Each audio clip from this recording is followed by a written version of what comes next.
Boa noite, meus amigos. A gente segue aqui mais uma noite. Que Jesus permita que a gente traga alguma mensagem, alguma leitura e alguma reflexão importante. Hoje o dia foi marcado aí por algumas coletivas de imprensa, né? O governador de São Paulo, juntamente com o prefeito, deu uma longa entrevista dizendo da importância da quarentena ser mantida, ao contrário do que nos pede o nosso presidente. E lembrando que quarentena não são necessariamente 40 dias, podem ser menos e podem ser mais. A gente espera que seja menos, né? Então, a gente nota que os políticos não se entendem, não se conversam, não se escutam, né? Num momento em que a gente a gente necessita que sejam tomadas tantas medidas importantes, né? O tanto que seria bom se eles tivessem um pouco mais de humildade, se conversassem entre si, se escutassem, que cada um pegasse o melhor de cada um.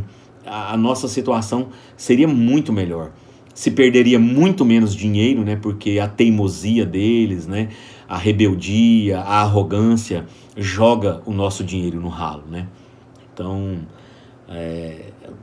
se faz mais necessário orarmos por essas pessoas que estão conduzindo o nosso país, que estão conduzindo as nossas finanças, que tomam decisões coletivas que servem para todos nós. Então, vamos orar por essas pessoas, para que Jesus toque o coração deles, né? E Jesus toca, né? Para que eles permitam que os seus corações sejam tocados, para que eles esqueçam um pouco desse orgulho, dessa arrogância, desse egoísmo e pensem nas outras pessoas, né? Então, vamos incluí-los também nas nossas orações, né? Nesses momentos em que muitas famílias estão sem saber como lidar com os filhos dentro de casa, essa convivência que às vezes muitas famílias fazia muito tempo não passava, né? Por isso. E eu digo que principalmente aqui em casa, onde a gente já é acostumado a ficar juntos, a gente não é muito de sair para a rua, não estamos tendo muitas dificuldades. Então eu acredito que quem está tendo dificuldade é porque já trazia esse problema da convivência. Então é um momento para se encarar isso como uma oportunidade, às vezes, né, principalmente com os adolescentes e com as crianças, de evitar grandes dores de cabeça no futuro. É um momento, então, para que as pessoas saibam da necessidade de se colaborar dentro de uma casa, né? Para que todos ajudem na dinâmica da casa, né? Para que a vida, né, mesmo em quarentena, respeite alguns processos, né? Horários de dormir, de acordar, atividades de escola. As escolas têm enviado as atividades, para as crianças tenham atividades, para que elas comam nos horários corretos, para que não fique comendo toda hora. Então, uma grande oportunidade para algumas coisas que precisam ser corrigidas e que não estávamos tendo tempo. Então devemos encarar dessa forma também, já que a nossa reclamação não vai tirar a gente de dentro da quarentena. Então, que a gente então aproveite esse tempo para que a gente possa então, quem sabe, né, melhorar alguns hábitos, né? A importância dos adolescentes ajudarem na limpeza, na arrumação do quarto, das suas coisas, na limpeza da louça, várias coisas, como eu disse, que podem estar sendo feitas dentro de casa. Não só a mãe se tornar uma escrava dentro da casa.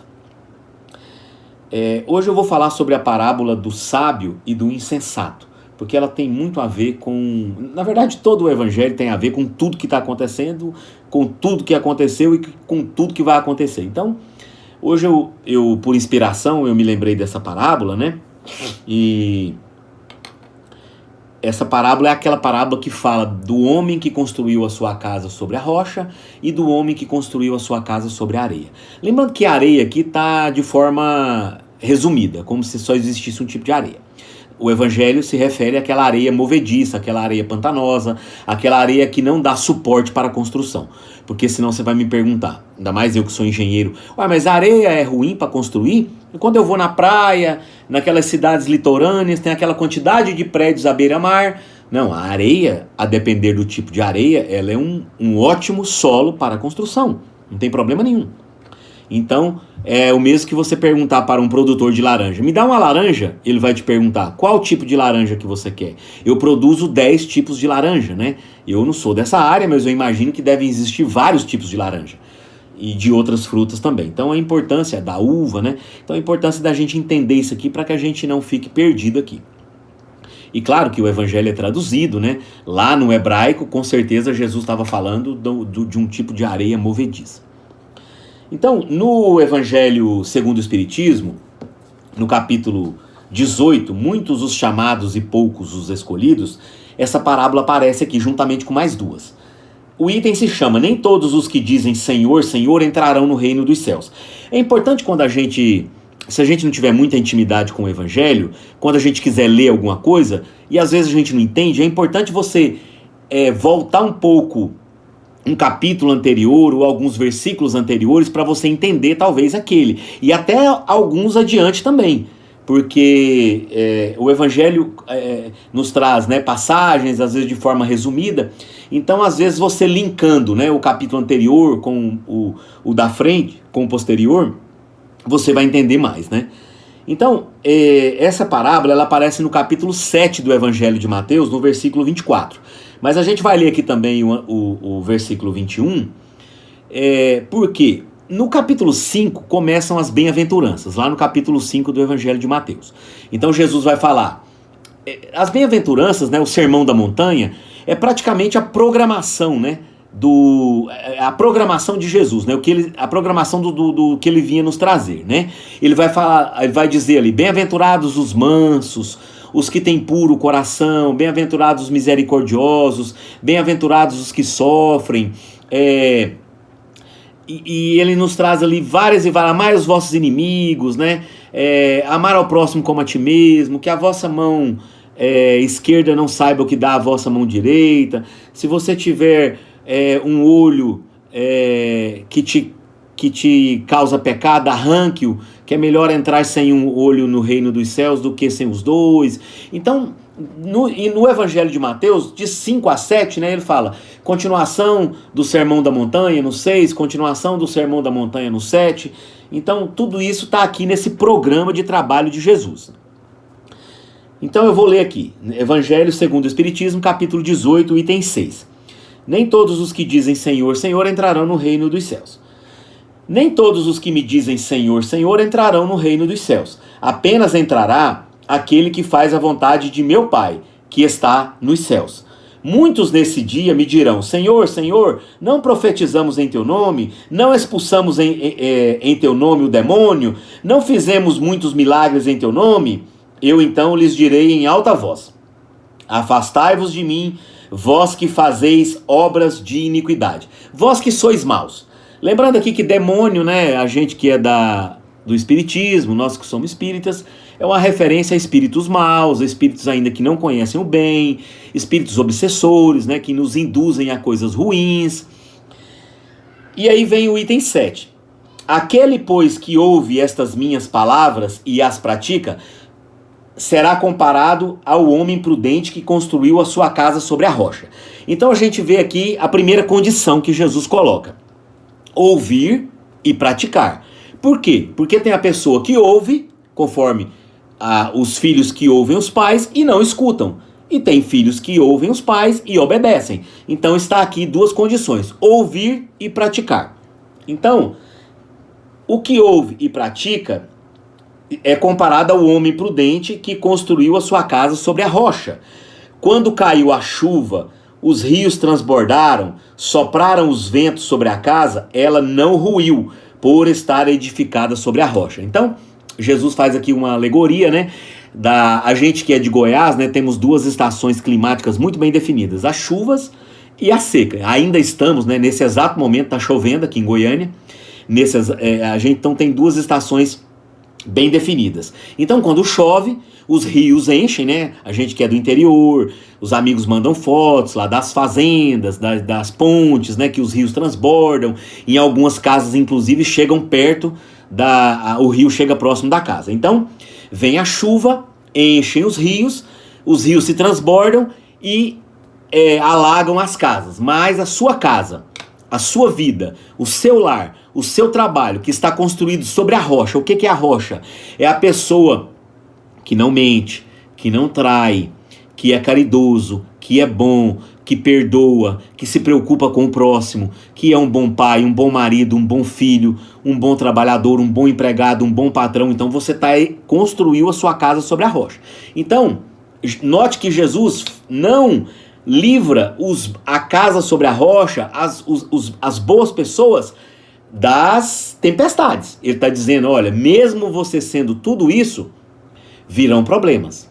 Virá a doença, virá o coronavírus, virá uma situação financeira, às vezes um revés financeiro, virá uma perda afetiva, virá uma situação econômica ruim, virá a velhice, virá uma traição, virá problemas de todas as ordens. Mas você que tem fé, que construiu a sua casa sobre a rocha, que respeita Deus, então você conseguirá passar por isso. Como você conseguirá passar por essa pandemia e pelos problemas econômicos que virão. E aí, qual é o outro tipo de pessoa?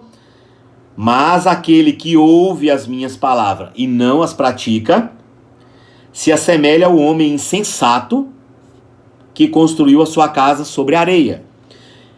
A mesma chuva virá, transbordará os rios, e os ventos soprarão e derrubará, essa casa será derrubada.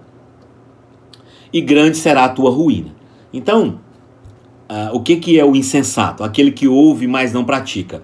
É a pessoa que mente, que trai, é aquela pessoa que leva a fofoca para a vida dos outros, que faz o mal, a maledicência, aquela pessoa que não perdoa, que não ajuda, é o falso profeta, é aquela pessoa que não tem fé, que nesse momento a fé dela é balançada, e ela, eu vou perder tudo, eu vou morrer, minha empresa vai acabar, eu vou perder meu emprego, o que vai ser de mim, o mundo está sem controle. Então, essa é a casa construída sobre a areia. É uma casa, é uma vida, é um comportamento da pessoa que não tem base. Você não tem base, então você balança por qualquer tempestade, você não tem fundações, você não tem suporte, então você está sobre uma areia, então você começa a caminhar sobre uma areia movediça, você não vai para lugar nenhum, você não vai nem conseguir sair do lugar, você vai se afogar, você vai morrer. Então é isso que o Evangelho nos traz quando ele diz que a pessoa, que construiu a casa sobre a areia, então grande será a sua ruína. Aqui no item 8, ele diz, aquele que violar um destes mandamentos e que ensinar os homens, aqui ele já está no capítulo 5 do Evangelho de Mateus, que são as bem-aventuranças, Aí ele vai dizer lá aquelas bem-aventuranças que eu falei. E aí Jesus fala, aquele que violar um destes menores mandamentos e que ensinar os homens a violá-lo, porque você também, além de você cometer o mal, você também pode ensinar a se cometer o mal, será considerado como o último no reino dos céus. Mas aquele que os cumprir e ensinar, que fizer o bem, que ensinar o bem, será grande no reino dos céus. E aí eu vou ler aqui o que o Evangelho segundo o Espiritismo nos fala. Se tiver mais alguma coisa que eu não tiver dito, eu comento. Todos os que reconhecem a missão de Jesus dizem, Senhor, Senhor, mas de que serve lhe chamarem mestre ou Senhor se não seguem os seus preceitos? Serão cristãos os que o honram por meio de atos exteriores de devoção e ao mesmo tempo sacrificam ao orgulho, ao egoísmo, à cupidez e a todas as paixões? O que ele está dizendo? Será um cristão aquela pessoa que prega, que faz palestra, que prega a palavra de Deus, mas ao mesmo tempo continua orgulhoso, egoísta, que não abre mão das suas paixões, dos seus gostos, dos seus vícios? Serão seus discípulos os que passam os dias em oração e não se mostram nem melhores, nem mais caridosos, nem mais indulgentes para com seus semelhantes? A própria frase já disse o que ela queria dizer, Não, porque assim como os fariseus, eles têm a palavra nos lábios e não no coração. Pela forma poderão impor-se aos homens, pelos títulos, pelos empregos, mas não a Deus. É em vão que dirão a Deus, Senhor, não profetizamos Não ensinamos em teu nome? Não expulsamos em teu nome os demônios, os espíritos obsessores? Não comemos e bebemos contigo? E Jesus responderá, e o Senhor lhes responderá: não sei quem sois, afastai-vos de mim, vós que cometeis iniquidades, que fazem o mal, vós que desmentis com os atos o que dizeis com os lábios, né?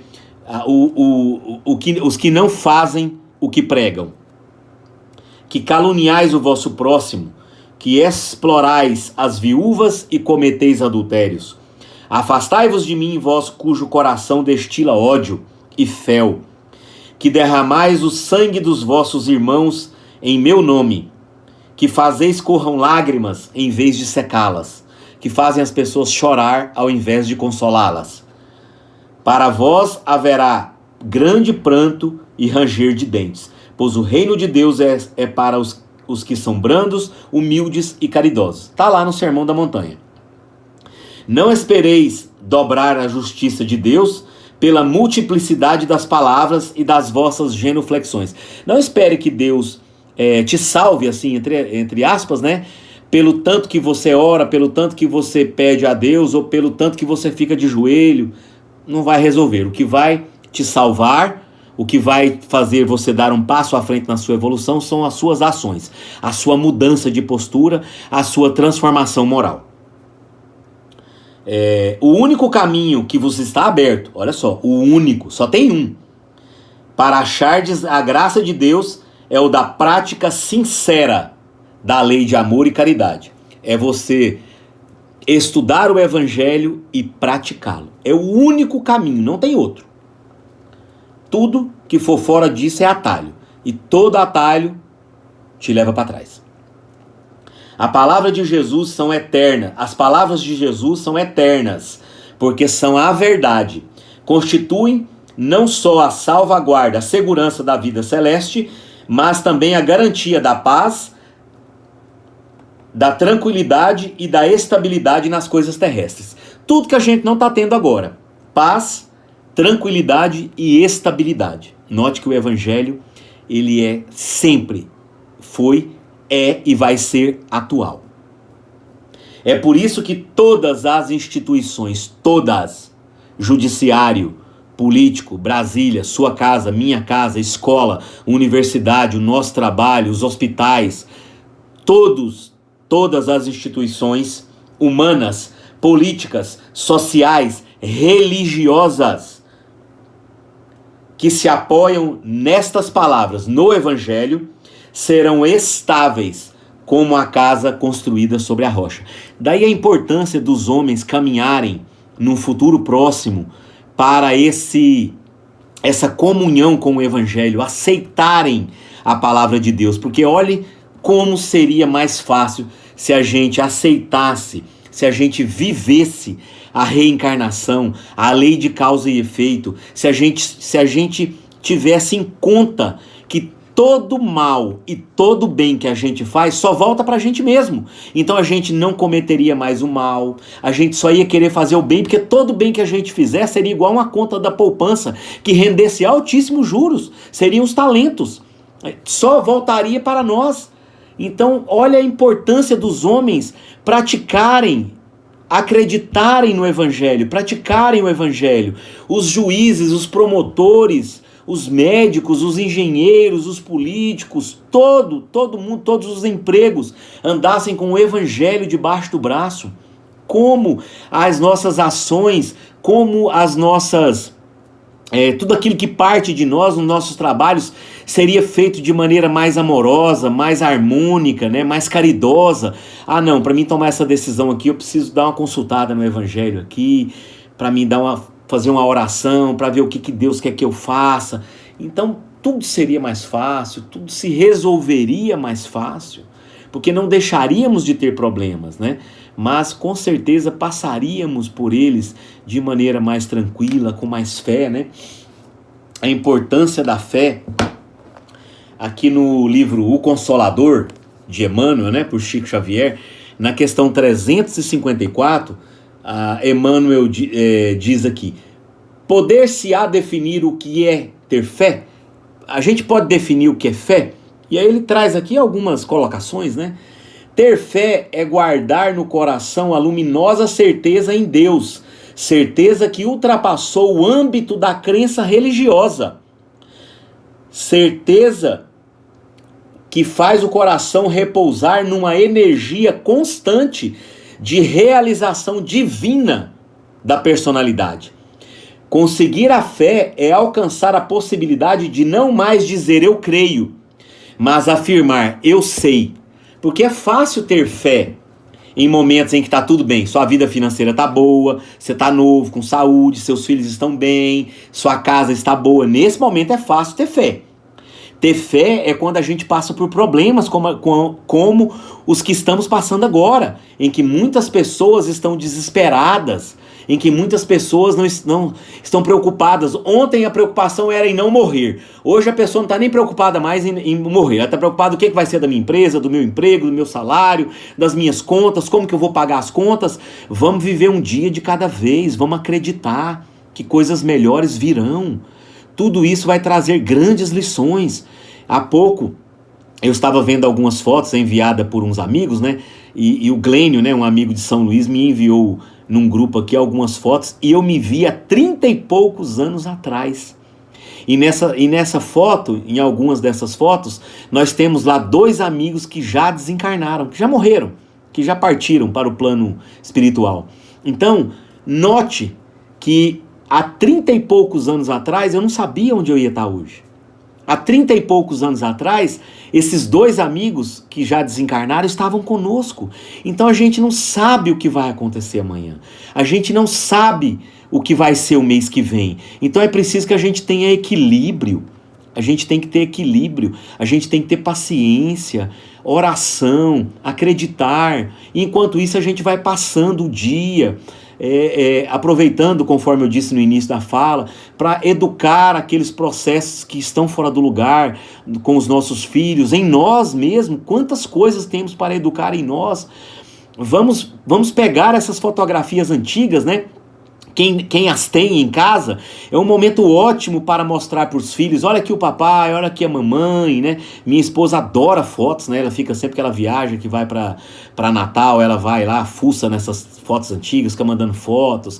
E é o momento da gente ver pessoas que faz tempo que a gente não fala com elas, a gente rever parentes queridos que já se foram e pedir o auxílio, o apoio deles, que provavelmente estão em lugares muito melhores do que o nosso, né? Então, a gente ligar para uma pessoa, procurar no Facebook, na internet, nossa, essa pessoa que faz tempo que eu não falo com ela, e aí pergunta para o amigo, você sabe dessa pessoa? Porque tem pessoas que nos foram muito caras, e o tempo se passou, a gente não sabe mais da vida deles. Então, aproveitemos o momento para a gente não deixar que esse momento fique marcado só por coisas ruins, né? Vamos praticar então essa igual o homem que construiu a casa sobre a rocha. Então vamos ter essa fé, essa rocha, vamos adquirir, né, essa rocha para que a gente demonstre também para os nossos filhos segurança, porque é importante a gente demonstrar segurança para os nossos filhos, para os nossos familiares, por mais que a gente tenha algumas incertezas, né, iguais aí o que os nossos políticos nos estão passando, mas vamos ter fé, vamos acreditar, vamos insistir, não vamos desesperar, né? Ah, onde é que está Deus, né? Onde é que está Deus? Cadê Deus, né? Que me abandonou o planeta? Não, tá tudo sob controle, tá tudo sob controle, tá tudo sob controle. Não tenham dúvida disso, porque se a gente não oferecer essa rocha, se a gente não oferecer um pouco da gente, não tem como Jesus nos ajudar, não tem como os Espíritos, os Santos nos ajudar. Lembre lá da passagem, né? Do Evangelho, tá lá em Marcos, ele aparece, né? Ele aparece em Marcos, mas aparece, olha só, a importância da multiplicação, ele aparece em todos os evangelhos. A primeira multiplicação, o que aconteceu, né? Aquelas pessoas seguiram Jesus, os discípulos, o dia estava terminando, eles estavam no monte, longe da cidade, e os discípulos preocupados com o que esse povo ia comer, o que eles iam beber, o que eles iam tomar, e essa multidão daqui a pouco está com fome, e aí como é que você segura o povo com fome? E o que Jesus falou para eles? Quantos pães tendes?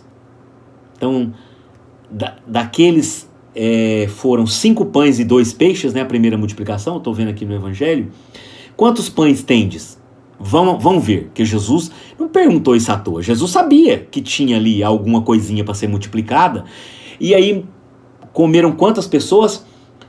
E os que comeram os pães eram quase 5.000 homens. E sobrou, né? E sobrou não sei quantos cestos.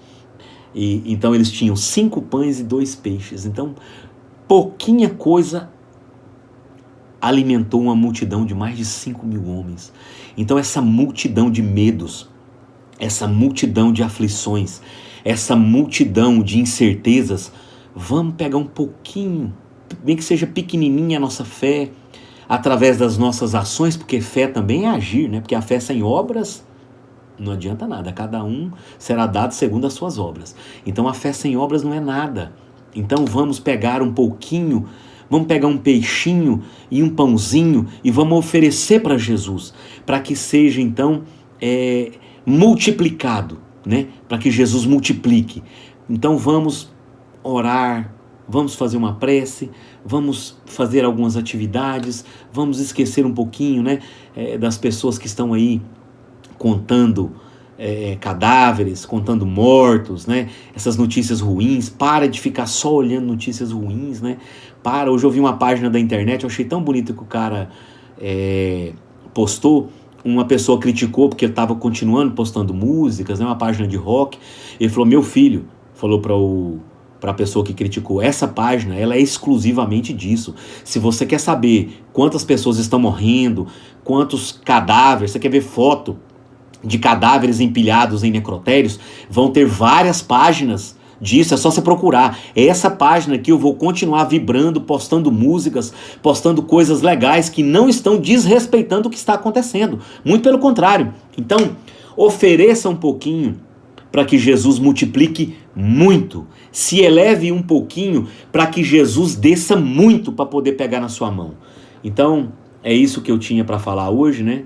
E fiquem todos em paz, não tenhamos dúvida de que, eu falo isso todo dia e vou continuar dizendo, não tenhamos dúvida de que Jesus está abraçado com o planeta e com nós. Continuemos com nossa casa sobre a rocha, com os nossos atos, com as nossas orações, com a nossa fé. Vamos ser a casa na rocha, não vamos ter medo e ter dúvidas e cair na areia, não vamos. Fiquem todos em paz.